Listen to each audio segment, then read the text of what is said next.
नमस्कार दोस्तों, आज मैं आपके लिए फिर से एक नई कहानी लेके आई हूँ। बोझ। कविता अपने माता पिता की बहुत लाडली थी। 3 बड़े भाइयों की जब बहन थी, कोई भी चीज़ मांगने पर उसी वक्त सामने हाजिर हो जाती थी। पूरे घर में रौब था उसका। पूरे परिवार और नौकरों पर राजकुमारी की तरह हुक्म चलाती थी कविता। स्कूल में भी पूरा रौब था उसका। बड़े घर की लाडली जो थी वह। ऐसे ही उसने कॉलेज में दाखिला लिया।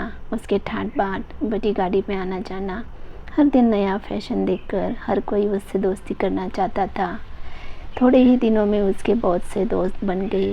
पूरे कॉलेज में उसकी अपनी ही एक पहचान थी। इन दिनों उसके घर एक रिश्ता आया।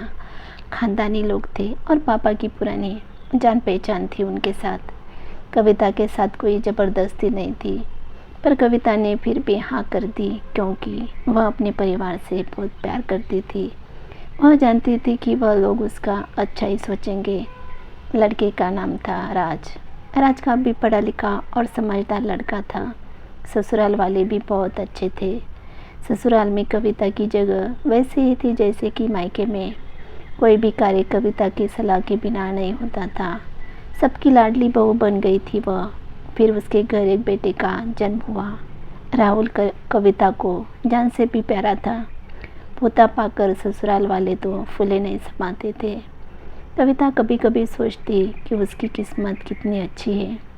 उसका हर अपना उसे कितना प्यार करता है। चाहे जीवन में कैसा भी समय आए, मेरे अपने हमेशा मेरे साथ है। मैं कभी अकेली नहीं हो सकती। कितनी खुशकिस्मत हूँ मैं। पर शायद कविता की खुशियों को उसकी अपनी ही नज़र लग गई थी। एक दिन वह मायके जाने की जिद कर बैठी। राज को बहुत काम था, लेकिन वह फिर भी उसे ले गया। रास्ते में उनकी गाड़ी अन्य गाड़ी से टकरा गई। कविता, राज और राहुल बहुत बुरी तरह से जख्मी हो गए। काफ़ी दिनों के इलाज के बाद राज और राहुल तो ठीक हो गए, लेकिन कविता पूरी तरह ठीक ना हो सकी। सिर पर चोट लगने के कारण वह अपनी आंखों की रोशनी खो बैठी। अब कविता की किस्मत जैसे उल्टे पाँव चलने लगी। मायके वाले कुछ दिनों तक उसे मिलने आते रहे, फिर कभी कभार फ़ोन करके ही पूछ लेते कि अब कैसी हो। धीरे धीरे सिलसिला भी कम हो गया। ससुराल वालों की सहानुभूति भी कम होने लगी। घर में किसी को पास बैठने के लिए कहती तो जवाब मिलता, बहुत काम है, अब तुम भी हाथ नहीं बटा सकती। राज भी चिड़चिड़ा हो गया था। बस राहुल ही था उसके साथ, जिसके साथ हंसते खिलते उसका वक्त गुजरता। एक दिन कविता के हाथ से कुछ सामान गिर गया, जिसकी वजह से राहुल को हल्की सी चोट लग गई। कविता के सास ससुर ने राहुल को उससे अलग कर दिया कि कहीं उसके ना देखने की वजह से बच्चे का कोई नुकसान ना हो जाए। कविता अंदर से टूट चुकी थी।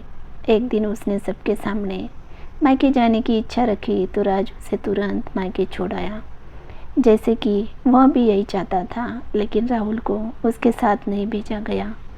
कविता कभी राहुल से दूर नहीं रही थी, पर अपनी कमी के कारण उसने ज़्यादा बहस नहीं की। कविता को लगा कि वह 3-4 दिन वहाँ रहेगी तो थोड़ा हवा पानी बदल जाएगा, क्योंकि वह कितने दिनों से कहीं भी बाहर नहीं गई थी। घर वाले भी इतने दिनों बाद उसे देखकर कितने खुश होंगे। कविता के घर पहुंचने पर सब लोग बहुत खुश हुए। खाने में सब कविता का पसंद का ही खाना बना था। उसने अपने मम्मी पापा और भाई भाभीयों से दिल खोलकर बातें की। उनके छोटे छोटे बच्चे भी बुआ के साथ घुल मिल गए थे। रात को सोने के वक्त जब वह कपड़े बदलने लगी तो उसे पता चला कि उसका बैग तो बहुत भरा हुआ था। वह सब समझ गई। वह बहुत उदास हो गई।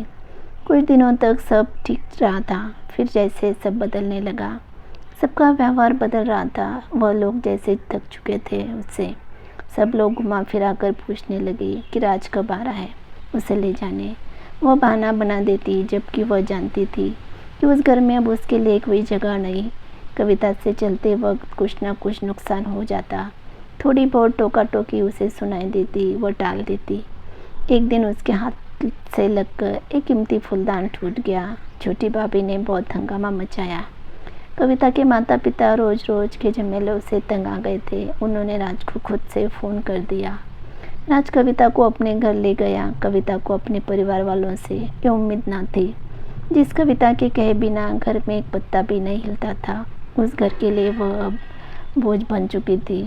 राज के साथ ससुराल आते वक्त वह बहुत खुश थी क्योंकि वह अपने घर जा रही थी, अपने जिगर के टुकड़े राहुल के पास। परंतु यह खुशी भी कुछ पल की ही थी। सारा बंदोबस्त पहले ही किया हुआ था। कविता को सीधे ऊपर वाले कमरे में पहुंचा दिया गया। राहुल से दूर रखने की सख्त चेतावनी दी गई। एक कामवाली लता को उसकी जिम्मेदारी सौंपी गई, जो उसके खाने पहनने जैसी जरूरतों का ध्यान रखती। कविता ज़्यादा देर चुप ही रही थी। कभी कभी कामवाली लता से थोड़ा बतिया लेती। उसके जरिए राहुल का पता चल जाता। सबकी लाडली बेटी और बहू सबके लिए लाडली से बोझ बन चुकी थी।